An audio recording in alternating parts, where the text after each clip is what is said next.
Exercise का last सम है, इसमें उन्होंने बोला है कि जो नीचे हमने स्टेटमेंट्स दे रखी हैं वो ट्रू हैं और फॉल्स हैं। कुछ बच्चे रट्टा मगा लगाकर लिख लेंगे कि ये ट्रू है ये फॉल्स है, बट उन्होंने साथ में बोला है कि justify your answer, your answer को भी जस्टिफाई करना है। तो बढ़ते हैं। उन्होंने बोला है कि क्या sine A plus B is equal to sine A plus cos B होता है। उन्होंने ये बोला है कि होता है, ठीक है, इक्वल है उन्होंने कहा है। हमने ये बताना है कि ये ट्रू है और फॉल्स है। वैसे स्टूडेंट मैं आपको जनरल नॉलेज के लिए बता दूं, हमारे पास साइन ए प्लस बी का फार्मूला होता है, क्लास 11th में करोगे। वो होता है sign A cos B plus cos A sine B. ये नॉलेज के लिए बताया है मैंने आपके। ये साइन ए प्लस बी का फॉर्मूला होता है। तो यहाँ पर उन्होंने देखी पहले, अब अगर इस फॉर्मूले के अकॉर्डिंग देखे तो गलत है ना, बट हमने क्लास 10th के लेवल की बात करनी है। उन्होंने बोला है कि sign A plus B equal होता है sign A plus cos B, तो गलती है जैसे कि आप देख रहे हो। बट क्लास 10th के लेवल से कैसे बताएं।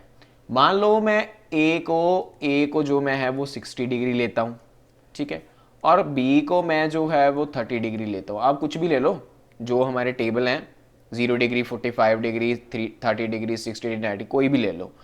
तो इसके अकॉर्डिंग अगर मैं इसको देखूँ तो ये मेरे पास क्या हो जाएगा, साइन 90 डिग्री। 90 डिग्री हो जाए ना, मतलब ऐड हो जाने, क्योंकि ये मैंने 60 लिया है और बी मैंने 30 लिया है। और इधर मैं देखूँ ये क्या हो जाना है, sine 60 degree plus sine 30 degree, ये हो गया। अब टेबल से जाकर साइन 90 की वैल्यू चेक कीजिए। आप टेबल पर देखोगे साइन 90 की वैल्यू होती है 1, ओके। टेबल पर जाकर कॉस 60 की वैल्यू देखो, वो होती है √3/2।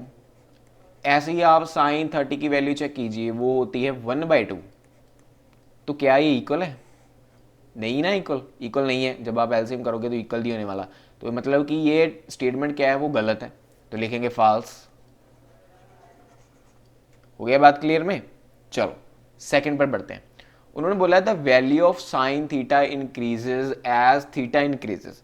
उन्होंने बोला कि अगर थीटे को इंक्रीज करें, मतलब थीटे को इंक्रीज करें 0 से 30 डिग्री, फिर 45 डिग्री, 60 डिग्री और 90 डिग्री, थीटे को अगर हम इंक्रीज करते हैं तो साइन की वैल्यू भी बढ़ती जा रही है। साइन थीटे की जो वैल्यू है वो भी बढ़ती जा रही है। चेक कर लेते हैं, टेबल पर चलते हैं।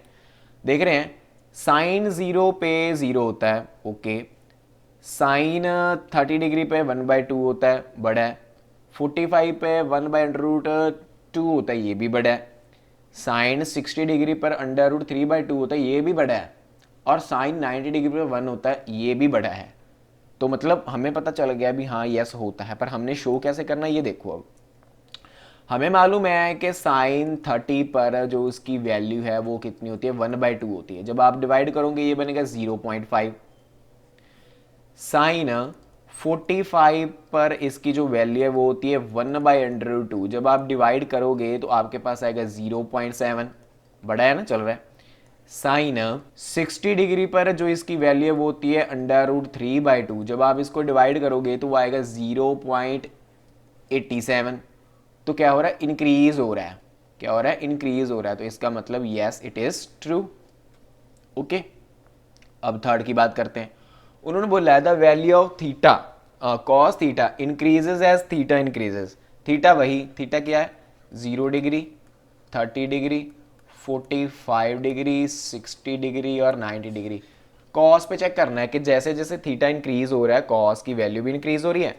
तो देख रहे हैं, आपको मालूम है ना, जो कॉस थीटा है वो साइन थीटे का उलट है। अगर ये इंक्रीज हो रहा है तो ये फिर डिक्रीज होगा ना, कम होगा, कम होता जाएगा, बढ़ता जाएगा नहीं। तो ये तो हमें शो हो रहा है, बट हमने यहाँ पर इसको अब बताना है कैसे। हमें मालूम है कि जो कॉस 30 डिग्री होता है, टेबल पर चेक करेंगे तो वो आएगा √3/2, जिसकी वैल्यू क्या होती है 0.87, ठीक है, अभी साइन में लिखी। कॉस 45 डिग्री की जो वैल्यू है टेबल पर वो क्या होती है 1/√2 होती है। तो अब डिवाइड करोगे होगा 0.7। कॉस 60 डिग्री की जो वैल्यू है वो होती है 1/2, डिवाइड करोगे होगा 0.5। तो ये कम हो रहा है, इंक्रीज नहीं हो रहा। तो ये फिर क्या हुआ, फॉल्स हुआ, ठीक है। चलो फोर्थ पर बढ़ते हैं। उन्होंने बोला है कि साइन थीटा इक्वल है कॉस थीटा की। ये तो देखो सिंपल सी बात है, गलत चल रहा है, गलत है ना, क्योंकि हमें मालूम है अगर हम साइन 0 डिग्री पर देखें वो 0 है, साइन 0 डिग्री पर कॉस 0 डिग्री पर 1 है। ऐसे ही साइन 30 डिग्री पर 1/2 है और कॉस जो है वो 30 डिग्री पर √3/2 है। साइन 45 डिग्री पे 1/√2 है और कॉस यहाँ पर 1/√2 है, मतलब यहाँ पर इक्वल है, बट हमेशा इक्वल नहीं चल रहा, हमेशा उसकी वैल्यू चेंज हो रही है, कहीं कहीं पर इक्वल है, तो मतलब हमेशा नहीं है, तो ये क्या है, फॉल्स है, फॉल्स है। क्यों? बिकॉज हमने उनको बताना भी है ना, because sine 0 degree is equal to cos 0 degree. तो क्या है, लिखिए, वैल्यू लिखिए। अब साइन 0 पर कितना होता है, 0 होता है, और कॉस 0 पर कितना होता है, 1 होता है, तो ये it is not equal, not equal है ना। आप चेक कर लीजिए, साइन 0 डिग्री पर 0 होता है, कॉस 0 डिग्री पर 1 होता है, तो इक्वल नहीं है, तो इसका मतलब स्टेटमेंट गलत है। चलो अब लास्ट पर बढ़ते हैं। यहाँ पर उन्होंने बोला है कि cot A is not defined जब ए 0 है, जब ए 0 है मतलब कॉट ए की जगह पर 0 है, तो वो क्या है, नॉट डिफाइंड है। चेक कर लेते हैं, चेक कर लेते हैं, कॉट 0 डिग्री पर नॉट डिफाइंड, नॉट डिफाइंड है ना, चेक कर लो, नॉट डिफाइंड है कि हमने टेबल बनाते वक्त याद किया था, ठीक है, नॉट डिफाइंड था, तो यहाँ पर लिखते हैं नॉट डिफाइंड। बट उन्होंने शो भी करना है कि कैसे नॉट डिफाइंड है। हमें मालूम है कि जो कॉट थीटे का फॉर्मूला है वो टैन का रेसिप्रोकल होता है, कॉट थीटे का फॉर्मूला वो किसका रेसिप्रोकल होता है, टैन थीटे का। अब यहाँ पर 0 है ना, मतलब cot 0 degree is equal to 1/tan 0 degree. अब tan 0 डिग्री पर कितना होता है, tan 0 डिग्री पर 1/tan 0 डिग्री पर, चेक कर लेते हैं, tan जो है वो 0 डिग्री पर 0 ही होता है, ठीक है, तो ये है 0 डिग्री, तो 1 0 से डिफाइंड ही नहीं होता, डिवाइड ही नहीं ना होता, तो इसका मतलब ये क्या है, so it is not defined.